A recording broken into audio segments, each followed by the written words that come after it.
I have been married with my husband for 3 years and Haven been dating for a little over 5. My husband has this friend Mary. They've known each other since they were in high school and she's considered one of the boys, if you may. That basically means she's always invited to all the fishing trips and stuff, which I don't mind at all. I trust my husband. Well, my problems with Mary started when she first found out I'm half Romanian.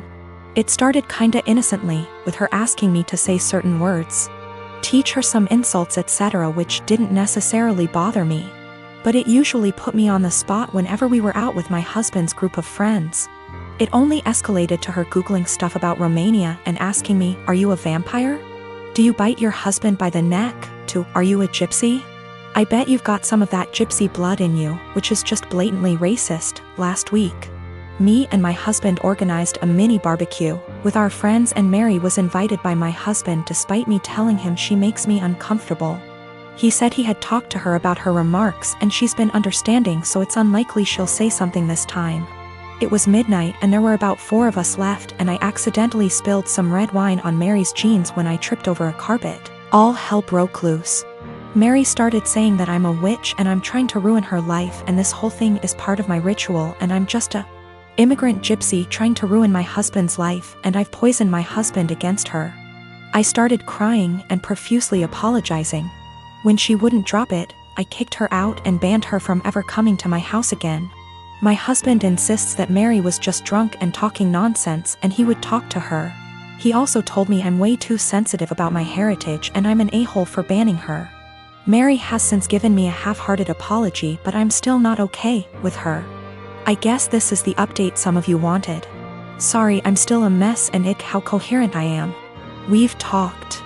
He admitted to being in and out of an affair with Mary in the first 2 years of our relationship and she wanted to win him back, I guess. I called my mom to come help me pack some stuff and him out. That's it. Mary can have him. I've been gaslit for years and it took a Reddit post to realize. Oh, the irony. Thank you, Reddit. A lot of people seemed suspicious of Mary and my husband's friendship / relationship etc. and have asked if I ever suspected anything. No, I didn't. Me and my husband had, or I thought we had, a very strong relationship, based on communication and honesty. Guess it only applied to me. Also, Mary is very close with all the boys in the said friendship group. The other wives raised concerns in the past, but they've all been shut down by the boys in the group or by Mary herself. I guess I always respected their friendship group because they were very close for so long and it felt unfair to change that because of me.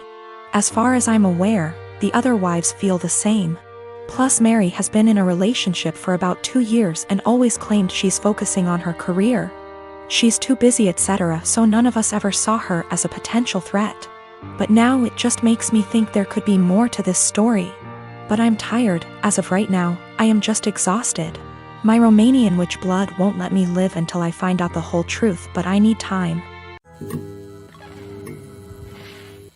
I've always cleaned as I cook so that when it gets to the end of the meal, there's minimal mess. My husband is the opposite. When he cooks, it's like a bomb went off. I've encouraged him to clean as he cooks. And if we're doing a big meal / holiday meal together, I often make sure to assign him that role.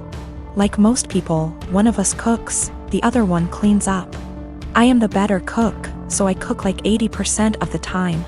He gets an easy cleanup. I'm busier than usual at work, so he's had to step up. Whenever he's done, the kitchen is a mess. I don't even get how it happens. There will be oil splatters untouched, stuff drying to dishes, peels and meat.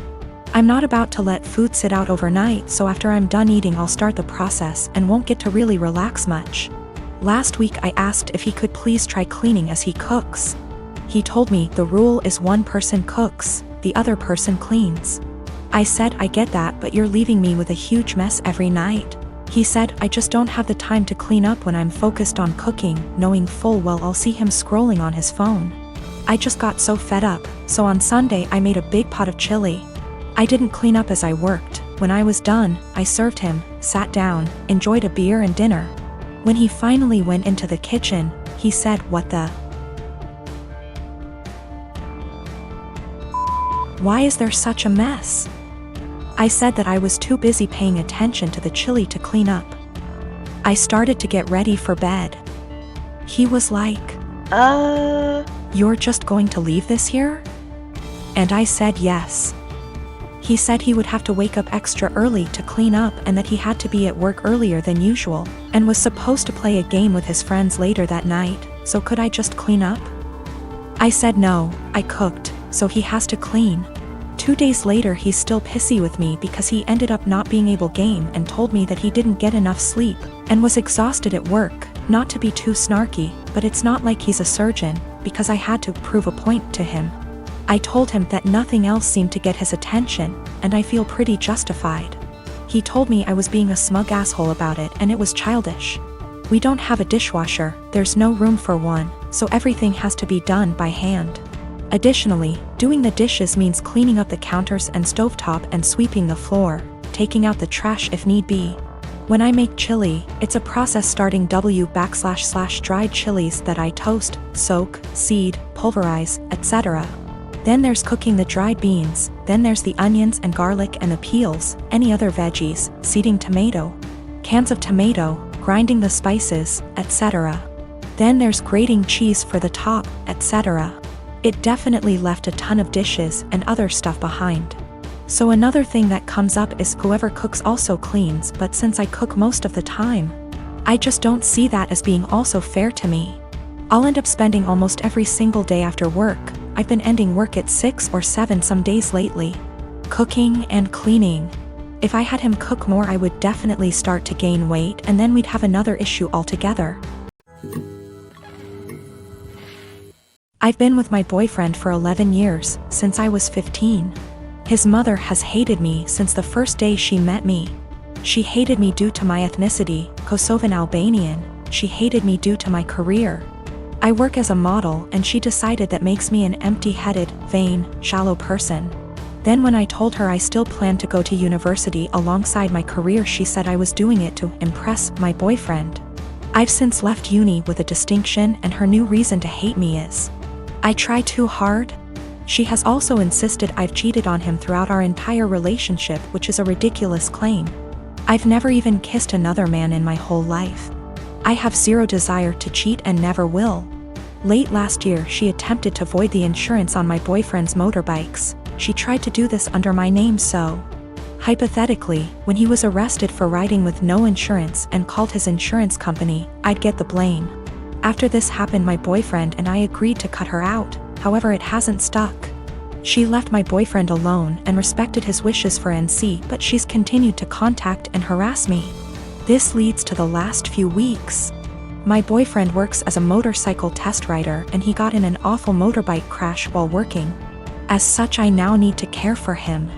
I'm okay with that and I'm focusing on seeing it as an opportunity for us to get closer. It's been nice honestly. However his mother has been awful to me. She's called me litany of terms. From things as tame as stupid to things as awful as a nasty Serbian half-breed. I'm not Serbian and she's well aware that calling a Kosovan a Serb is offensive. I tried to block her so she started making new iMessage accounts and began to continuously harass me via those accounts. Then came Friday night. The police turned up at our door. I was pretty confused and was quickly told they were there to do a welfare check as they'd received multiple claims of horrific abuse I was apparently putting my poor boyfriend under. Obviously they quickly discovered he was fine, albeit grumpy, and they left. I know for a fact it was his mother. Some of the details the police mentioned made that obvious. I'm now at a point where I've realized I literally cannot do this. I'm going to press charges against her for the insurance and harassment. It's a crime in the UK. And I'm likely going to sue her for damages. For the sake of my mental health I need to do this. I don't want to be a victim and she needs to be forced to stop. I have mentioned my intentions to her if she doesn't back off and she's pretty much mocking me and saying I won't. I absolutely will. I just feel like this morally may make me an awful person. She sucks, I know this. However she's old and miserable enough as is and I feel like doing this may ruin whatever small amount of life she has left. It feels like it may be too far. I really don't know though and I genuinely cannot be objective here. I live in a not so well off area. I am not well off by any means, but I have a Wi-Fi connection. My Wi-Fi has a 4-device limit, it's the cheapest plan they have. My neighbors have a 12-year-old daughter who has to attend online classes. I know her well because she comes over fairly often to hang out with my daughter as they are friends. Her name is Shania. We live in India. Shania is an Indian name. I am also Indian. Shania's parents told her they cannot afford Wi-Fi, so she asked me if she can use mine. I agreed, and said the only condition was that she has to study hella hard and do her best. She agreed and has been using it for a while. Over the past 2 months, I have been finding it hard to use my Wi-Fi. The web portal for the Wi-Fi says 4 devices are constantly connected to it when all I am using is my phone, and my daughter is using her laptop. Sometimes, my daughter can't connect to her own classes and uses data. I asked Shania about it last week, and she said her parents forced her to tell them the password and that they have been using it. I went and spoke to her parents about it, and said that it is only for her to be able to attend classes. They said they will stop using it. But over the week, 4 times my daughter's classes got interrupted because there were multiple devices trying to use it. Yesterday, Shania told me that our other neighbors also have the password and are also using it, that her parents gave it to them. I went and warned her parents again, said I will change the password, but they made false promises again and shut their door. I changed the password and gave Shania the new one, but her parents forced it out of her again. My daughter's education needs to take priority, her classes are important. I can't let her education take a back seat, but if I change it again and not give Shania the password, her education will get affected.